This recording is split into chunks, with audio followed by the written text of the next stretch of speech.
Despair. Despair.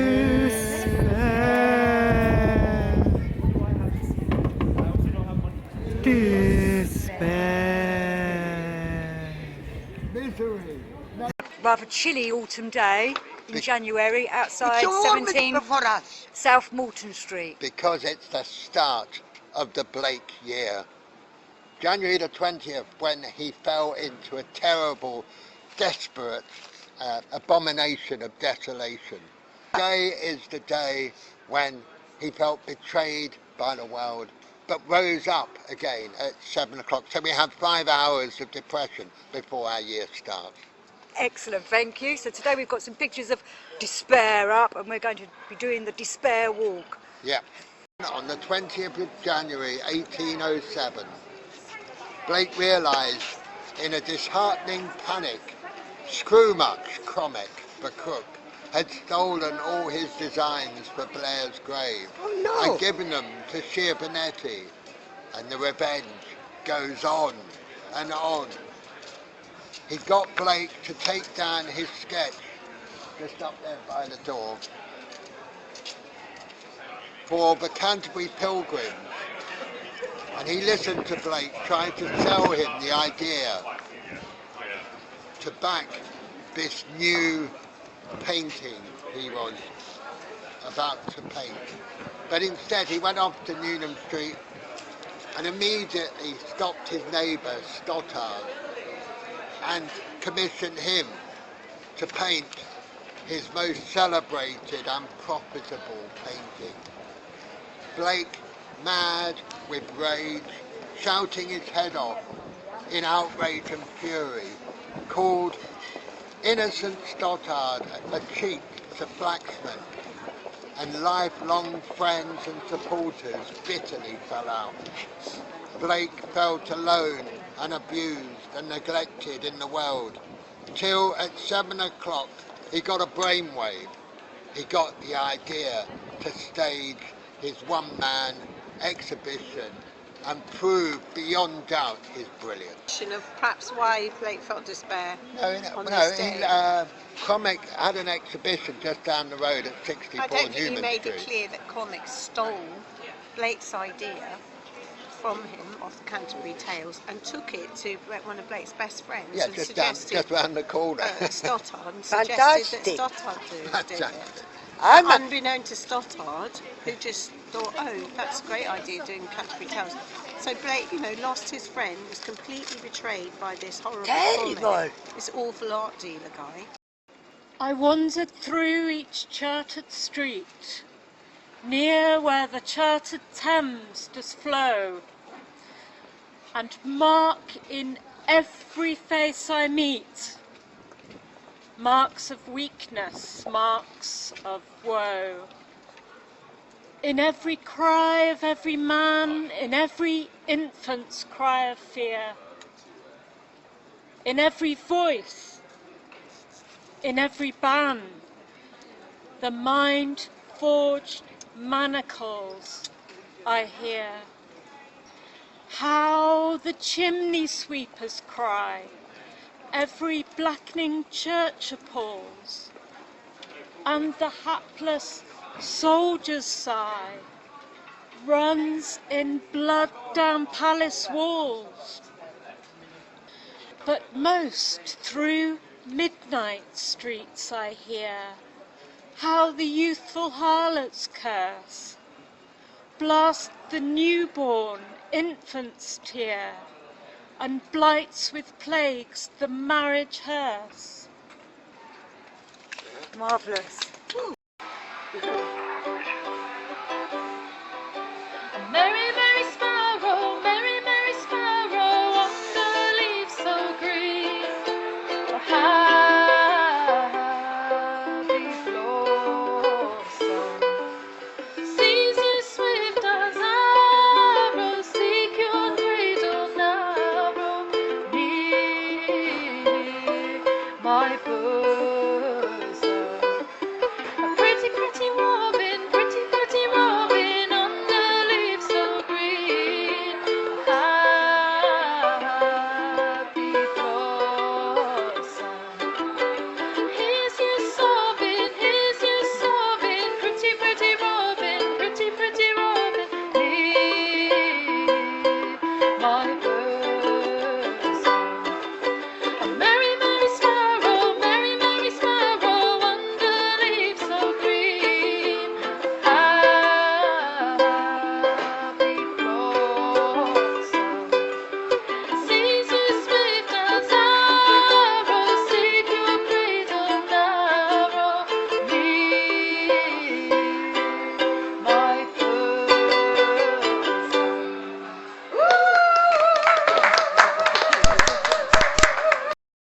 clod and the pebble.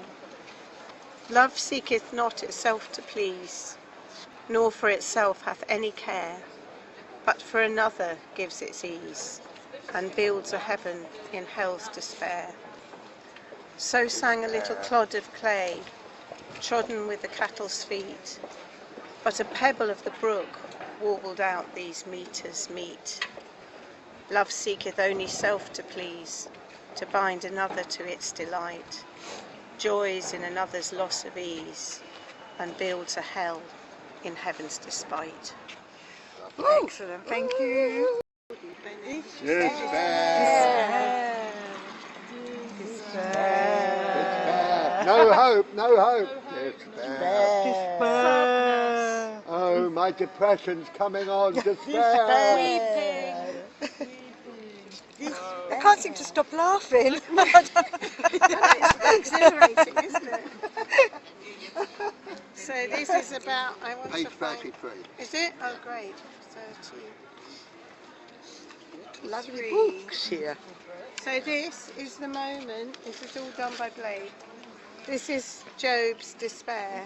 Job, you probably know some bad stuff happened to poor old Job. And at this What happened point, to Porto? don't you know, it's a whole book in the Bible, and Blake did these wonderful illustrations for it very near the end of his life. Oh. And, well, I don't know, his children die, everything terrible His happens. cows were cursed and loses they all everything. died. He lost his herds. And then Satan smites him with sore boils. I mean, how bad is that? That's He bad, smites I tell him. you. I don't want to go And there. everything bad has happened, and at this point, this is the moment of his despair. So that is Job in despair, and these are his, I don't know, sort of who's left among his friends, his wonderful figures. Because In all his fact, friends kept telling him she's to give on up my God. shoe. Look, she's Oh, on my yeah. shoe. These are my special shoes I only wear for Blake days. So I thought I would read this bit by wonderful Andrew Solomon, who has died now, but did this incredibly deep interpretation of Blake's Job, with the sort of meaning of it, his own insights into the meaning of it. When did he die there? He only died, what, 10 years ago or Less less? than that. He used to teach us at Dragon Cafe, do you remember? Really? He used to come and we did little seeing workshops him, with him What's his on name Job. again? Andrew Solomon. He's a wonderful, It's a nice yeah, I remember. wonderful writer about, knowledgeable person about Blake. He wrote something in about Jerusalem in issue 5 of the Page, that's the one. journal. And if you look at this, he's got tears running down his face. Oh, wow. He's got the sore boils smitings there. And then this is sort of looks almost, to me that looks like a volcano. And very dark clouds. And No one will this is even the look moment at he him. reaches despair. Plate 8, let the day perish wherein I was born. After 7 days and 7 nights of silent grief, in a great outburst of despair, Job begins at last to curse his fate. For the thing which I greatly feared is come upon me. His whole effort had been directed towards security, towards preserving what he had, yet all in vain. He has lost everything.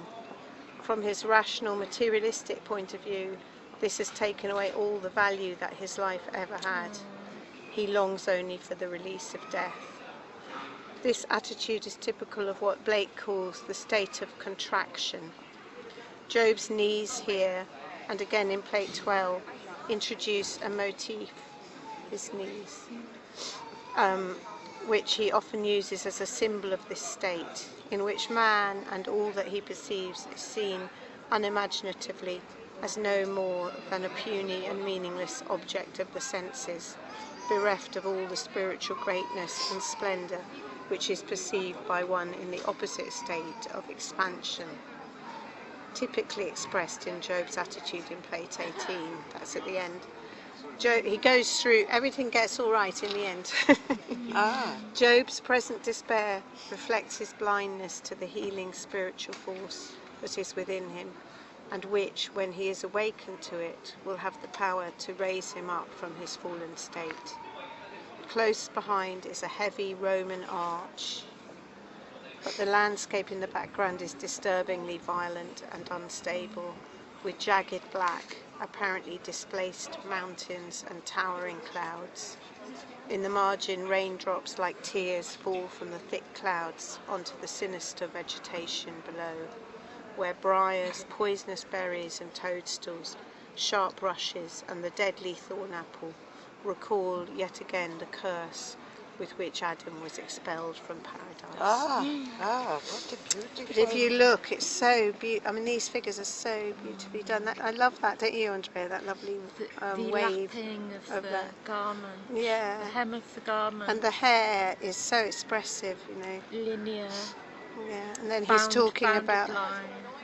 this, the thorn apple there. That's the thorn apple. And like tears, and tears are running down his face. Wow. So it's when he tries and tries and tries, and then finally he reaches despair, and then that's a turning point. Yeah. He's gone through the dark night of the soul, and things pick up. They pick up, and at the end, just to cheer everyone up, Yeah. is the most wonderful picture of him, Very, where very. everything is kind of restored. So hard, isn't it? And music. And that's, they've got musical instruments, which shows they're in expansive state and joyful, and they're standing up, not sitting down as it was at the beginning. So they've kind of gone through a unbelievable, you know, test. And just to torment. bring things back down again. Yeah. Got a poem Thinking here. just one sentence in that a 10-year-old William Blake walked back joyfully from Peckham Rye. Do you know what happened? Well, I know you know what happens next. No, I don't know. So he went back to his parents to tell them what he'd seen, The angels in the Yeah, tree. just in the tree. and his father beat him because Dear. he believed he was lying. Yeah. Oh. No, So I that's a didn't really know. sad thing, isn't it? Oh, I didn't know. But it didn't crush Blake's. It didn't crush his. And he spirit. was a young boy? He knew. 10 years old. Wow, I didn't A know. vision of Eh? the Sorry? tree. A vision of the tree of angels, the light through the Wow. leaves. A whole tree of angels. Wow. But that didn't. He didn't beat that out of him, did he? He didn't what? He didn't beat it out of him because he went on. Oh, having I see. visions. I see. He believed and he knew the Some reality people of don't his believe he visions. beat him at all. And like also the his Russians. mother. Ah. His mother was supported him, didn't she? And I don't think. didn't let him go to school because she thought he would get treated badly because of the visions. Because of his. I didn't know it's such a young age. I don't know how much I mean, is true. well, who said that the father beat him? It was in one of the early biographies. I don't see that anyone and I would think it was make it up, would they? probably probably it was that bloke called Tatum who heard it from Catherine, who heard it from Blake. This is called Flabbergasted, and it's written on old toilet paper, though. This one could be tricky to read. It's called Flabbergasted Subby. Subby, the poet laureate, came to see Blake here, just up on that first floor, and Blake read him a large extract from Jerusalem poem. And this is, he came out and ran away because he thought that's the way to madness, that is. So, Flabbergasted Subby. Flabbergasted Subby gasped at Crab Robinson. I've been to Blake's and he showed me a perfectly mad poem called Jerusalem. Apparently Oxford Street's in Jerusalem. Aye, and the souls of the martyrs pass through the gates of loss to Tyburn, whilst Ufun, embodiment of ideal physical freedom, sighs of thwarted love.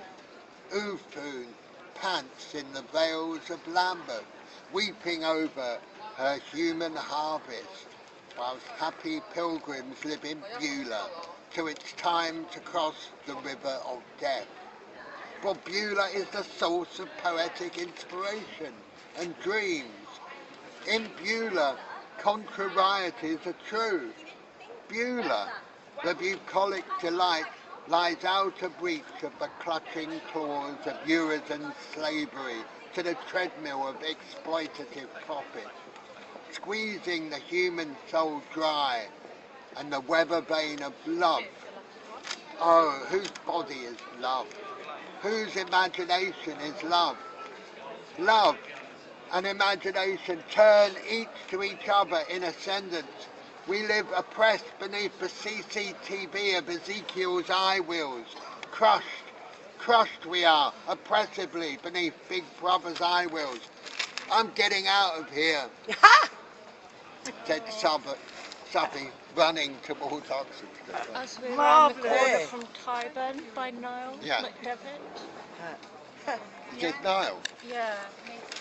All right, yeah. Well, Niall, he did the first ever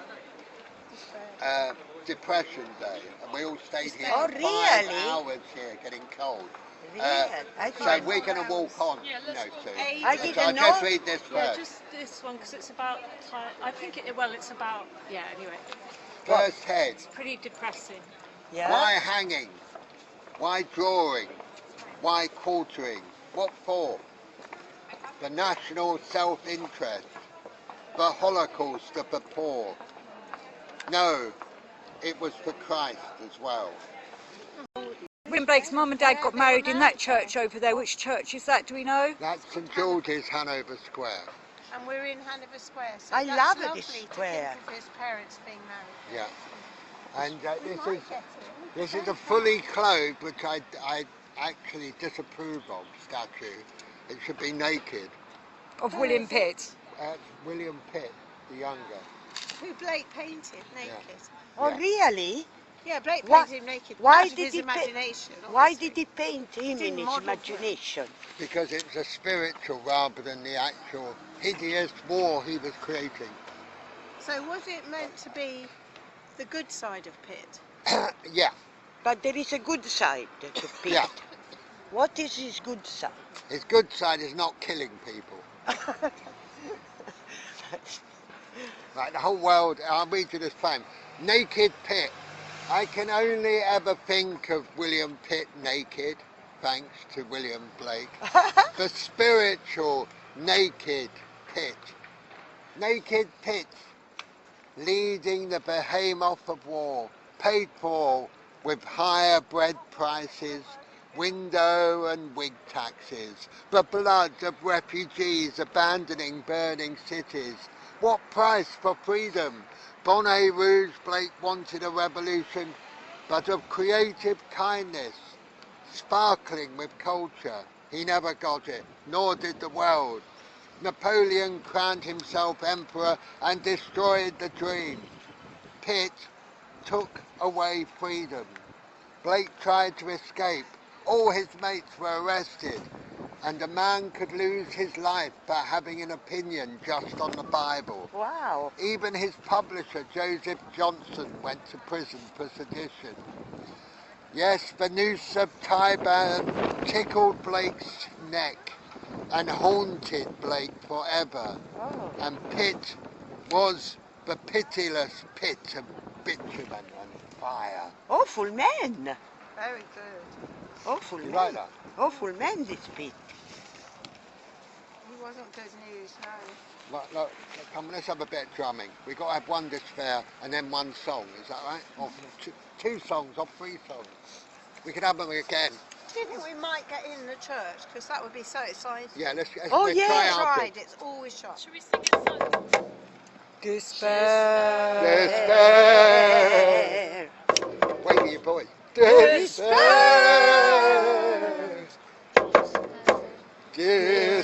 Despair. Very good.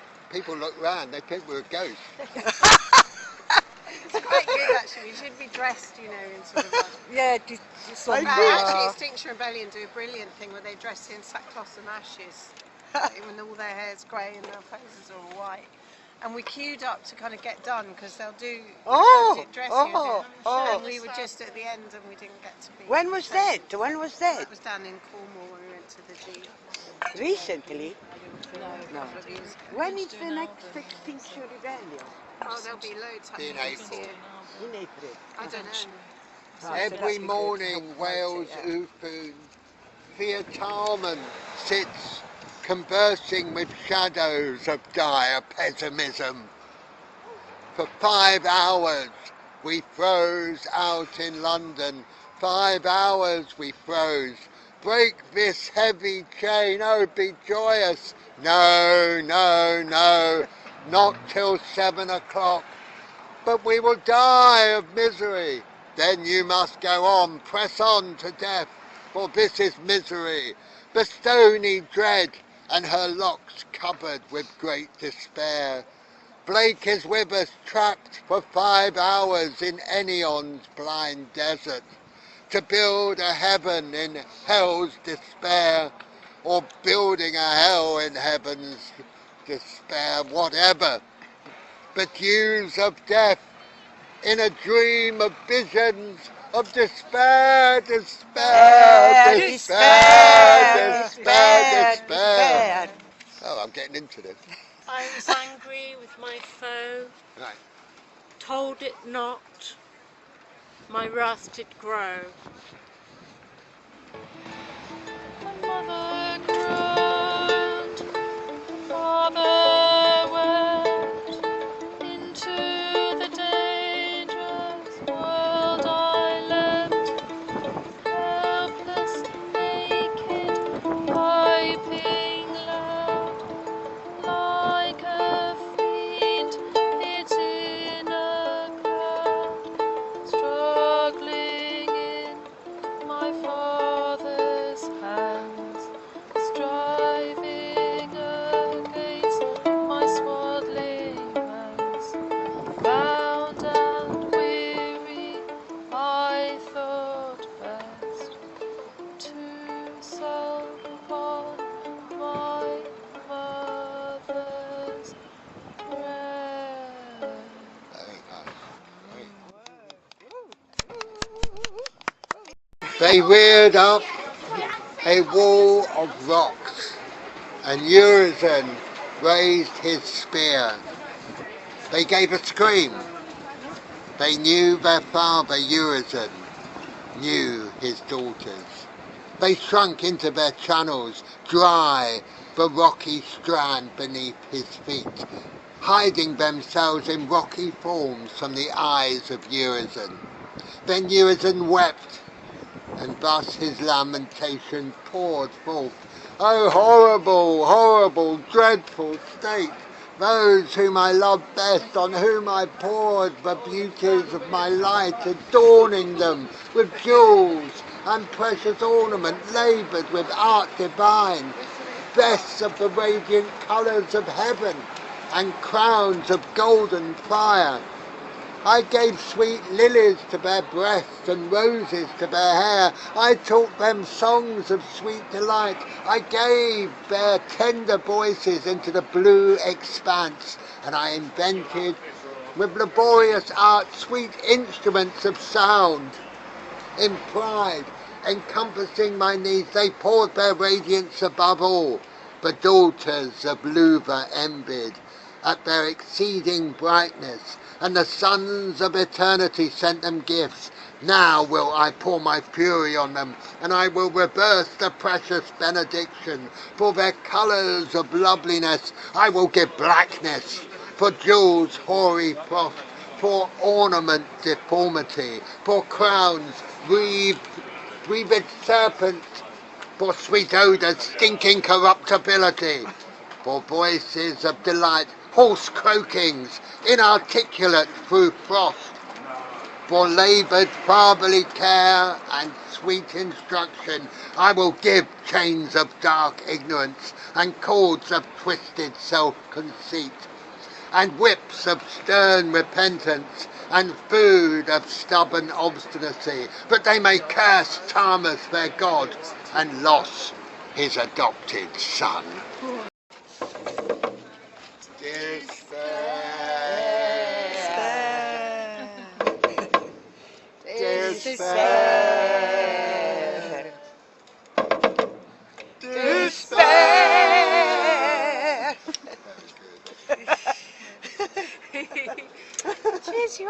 It does actually. Definitely. Joy, joy, joy comes through. Thanks. Yeah, of course.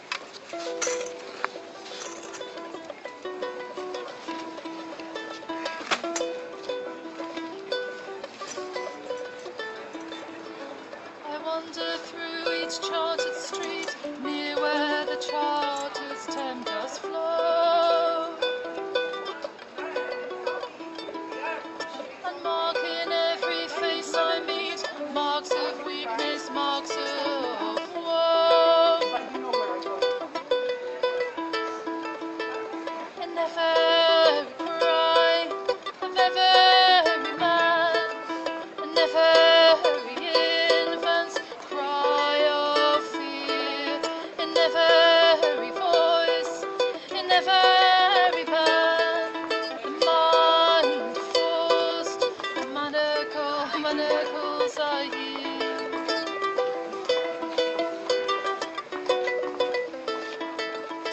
How the chimney sweepers cry, each blackening church appalls, and the hapless soldier's sigh runs in blood down palace walls. But most through midnight streets I hear how the youthful harlot's curse blasts the newborn infant's tear, and blights with plague the marriage hearse.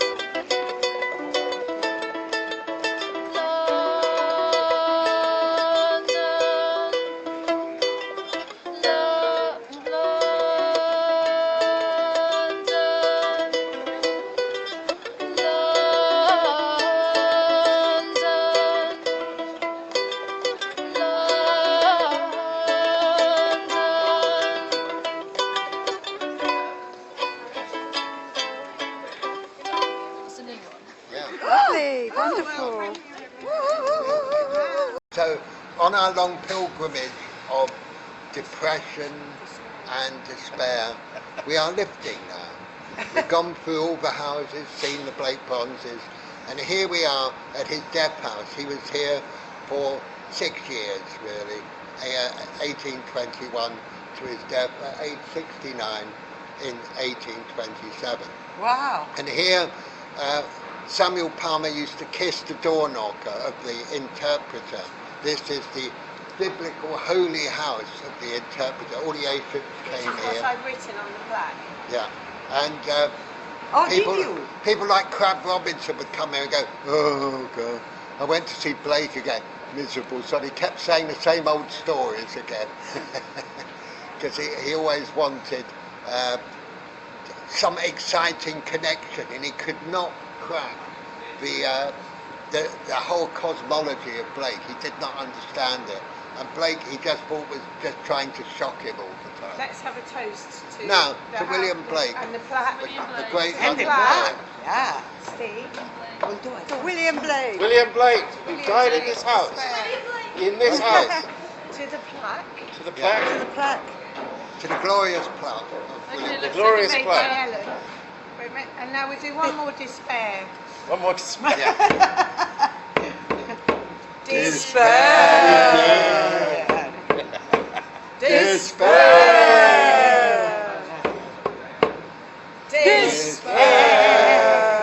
And now, home.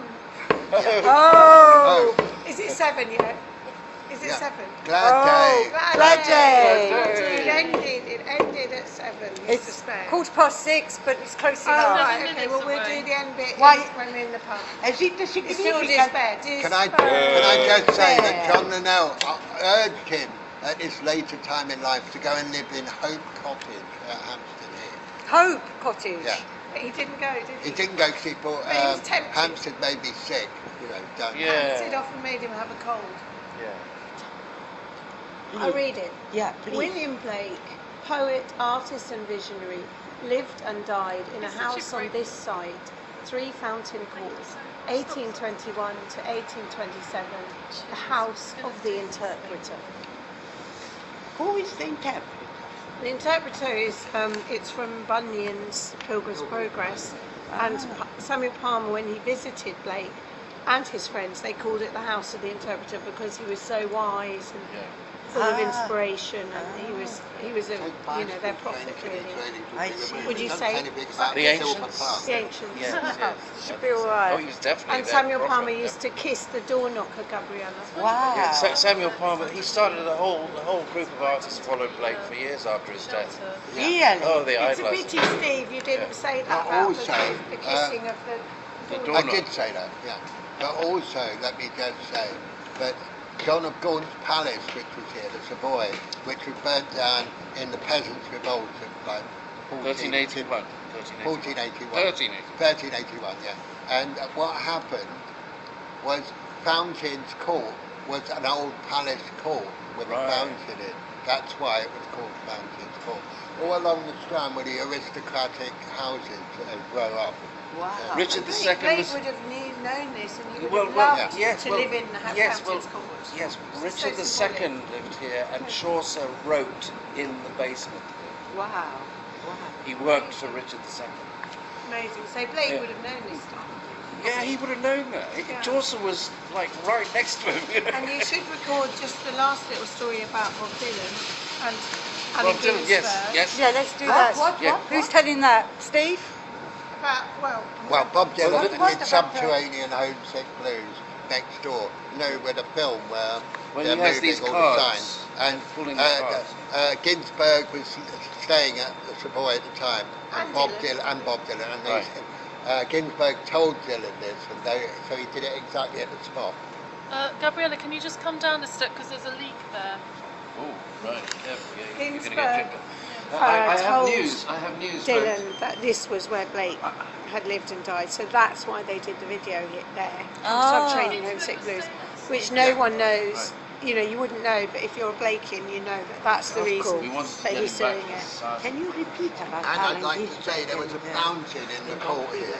Yeah, So, so yeah. basically, Right. So there was an Staying original here in ancient the bit of 16th the palace still here, Ginsberg the fountain. told Dylan, And the Thames was like a bar of gold. They came round the back, they saw this Yeah, stuff. from his window They he went could down see these a bar of stairs, gold. around the corner to He the always outside. liked to be near That's the where they Thames. filmed a very But famous also, film of him doing Subterranean with the Homesick whole Blues. business of And living it's here, there, you can see Ginsberg in he the loved background. children playing in the Wow. courtyard. Yeah, he was really happy in his old age. So it's also He lived in a lovely tiny place. bedroom studio, which Crab Robertson thought was sleazy. I see, come on, But as Catherine said, Mr. Blake, he don't do no dirt.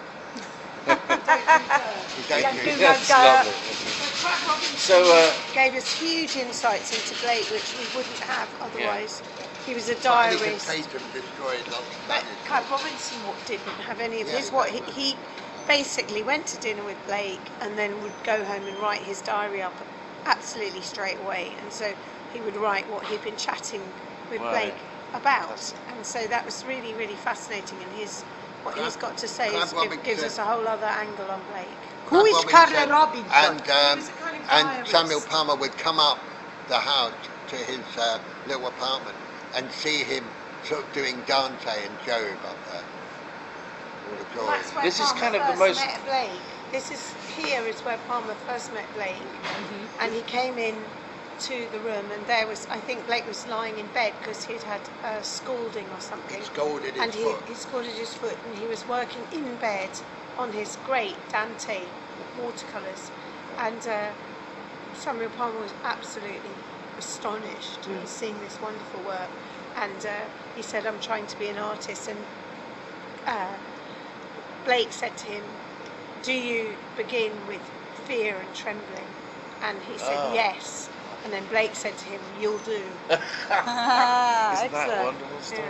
But also, Linnell, when he was cold or ill, he'd always give him a ton of coal here. Linnell would. Yeah, He quite was a a lot good of coal. person, really, for Blake, wasn't he? This is the most literary street. He could have run into Charles Dickens, who at 12, when Blake was Well, we passed when it. Blake was dying, Dickens was working in a blacking factory in Charing We just Cross, passed it. and he was 12 years old. Steve And he pointed could have it passed. out. They could have Winston passed each Sefer. other outside. That red building, it's there. You can Well, see where they it. actually, yeah, It's still there. yeah.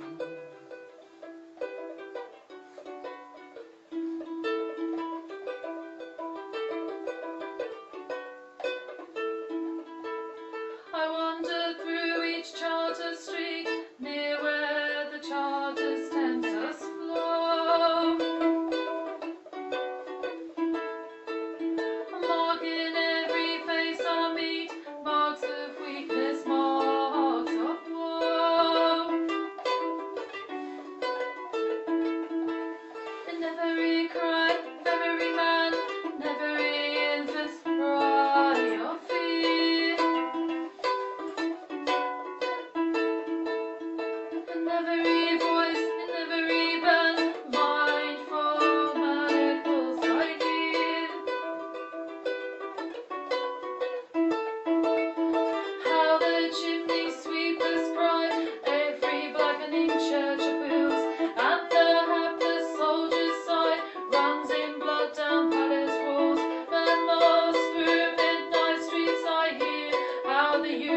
picture. Another one. Shall I ask her that the gentleman so that she can come in the picture? I could take Right, I a then did it. When I did it, I then just put Blake's Oh, face okay. in. I hope. Yes, it's perfect. Should we take a picture of all of us together? Maybe Yeah. Can everybody, I'll do some words and I would like a background of Despair. despair. Hang on, I can do like from here. I can hold it like Come. that. Hang on. Okay. Okay, ready? Debbie. Who presses it? Excess of joy is worse than grief, despair, despair,